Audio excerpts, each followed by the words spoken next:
आज हम अपने एक पेशेंट के साथ हैं, मिस्टर जयपान, जिनकी एज 32 ईयर्स। ये हमारे पास राइट हिप के पेन के साथ आए हैं। इनको कुछ साल पहले एक्सीडेंट हो गया था जिससे गिर गए थे और राइट कूल्हे में चोट लगी थी, जिसकी वजह से इनको एक छोटा सा फ्रैक्चर हुआ था, जिसकी सर्जरी हुई लेकिन आर्थराइटिस डेवलप हो गई है और अब ये थोड़ा सा लंगड़ा के चल रहे हैं।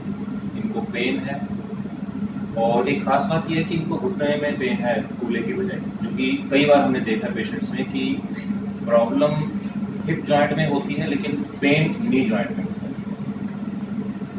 तो जयपान क्या क्या काम नहीं कर पाए, किस किस काम में दिक्कत है आपको?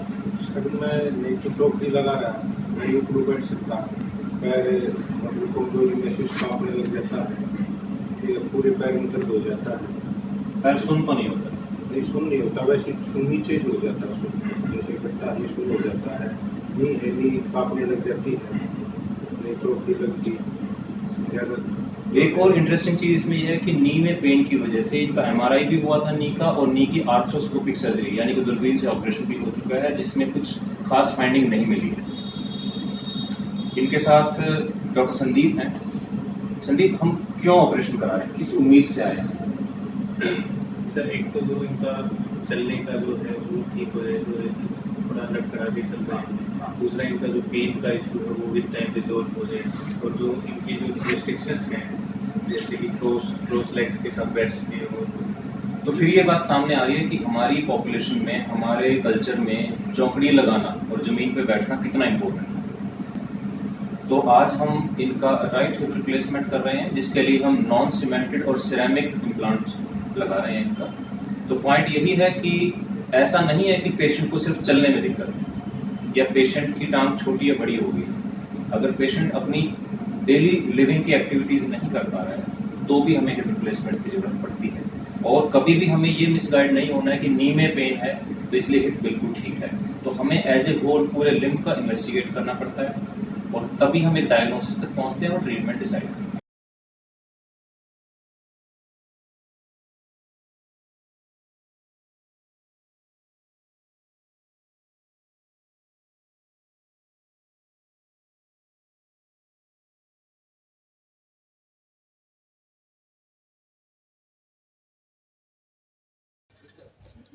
तो जयपान हमारे पास अब 3 महीने बाद आए हैं और इनका हमने सर्जरी किया था right hip ceramic non cemented hip replacement by MIS technique.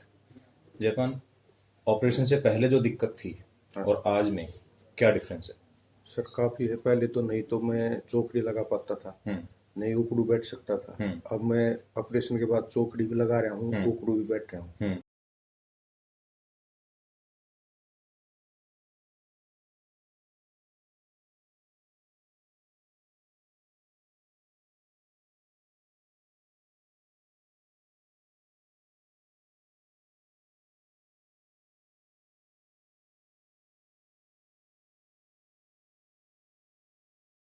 और क्या क्या एक्टिविटीज़ ऐसी हैं जो पहले नहीं कर पा रहे थे? नहीं पहले जैसे गाड़ी चलाता था, गाड़ी में थोड़ी बहुत चलाता था, अब मैं गाड़ी भी खूब चलाता हूँ, पैदल वॉक भी। नहीं, गाड़ी चलाने में पहले क्या दिक्कत थी?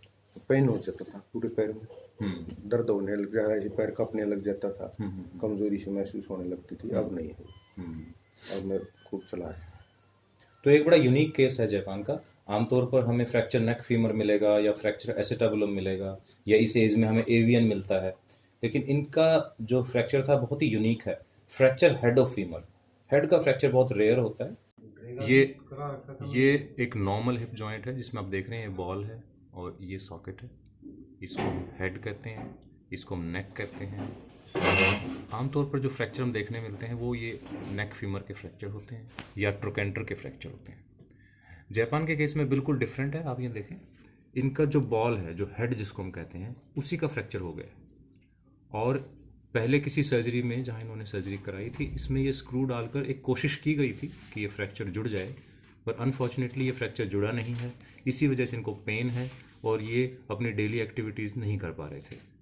तो इसको देखते हुए, क्योंकि ये फ्रैक्चर जुड़ नहीं रहा है, इतने छोटे फ्रैगमेंट को रिप्लेस भी नहीं कर सकते, तो हमने इनका फिर non cemented ceramic hip replacement किया। आप देख रहे हैं बिल्कुल अपनी पोजीशन पे है, लेंथ बिल्कुल इक्वल है, और इस इनकी बोन क्वालिटी इतनी सॉलिड थी कि हमें कोई भी स्क्रू लगाने की या कोई सपोर्ट अलग से लेने की ज़रूरत नहीं पड़ी, और रिज़ल्ट आपके सामने ही है। तो आप देख सकते हैं कि बिल्कुल इनकी लेंथ एक जैसी है, इनके ट्रोकेंटर बिल्कुल एक लेवल पे, और आप इनकी एक्टिविटीज़ आप देखेंगे कि बहुत अच्छी एक्टिविटीज़ कर रहे हैं।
और इनका जो रिज़ल्ट है वो हमारे सामने है। इनका रिज़ल्ट इसलिए अच्छा है कि ये पहले से ही एथलीट रहे हैं। इनका जो मसल टोन था, जो मसल स्ट्रेंथ थी, वो बहुत अच्छी थी। बोन क्वालिटी भी बहुत अच्छी थी। क्योंकि हमारे पास आमतौर पर जो पेशेंट आते हैं वो या तो स्टेरॉयड ले रहे होते हैं, उनका ऑस्टियोपोरोसिस होता है, या उनको कोई गठिया या एंकाइलोजिंग जैसी डिजीज़ होती है जिसमें बोन क्वालिटी कॉम्प्रोमाइज़ हो जाती है। दूसरी चीज़, ये पेशेंट बहुत सालों तक बेड रिडन होते हैं, तो इसलिए उनकी मसल वेस्टिंग भी हो जाती है। तो जापान की रिकवरी का यही एक सबसे बड़ा सीक्रेट है। और आप इनकी एक्टिविटीज़ आप देखेंगे कि बहुत अच्छी एक्टिविटीज़ कर रहे हैं।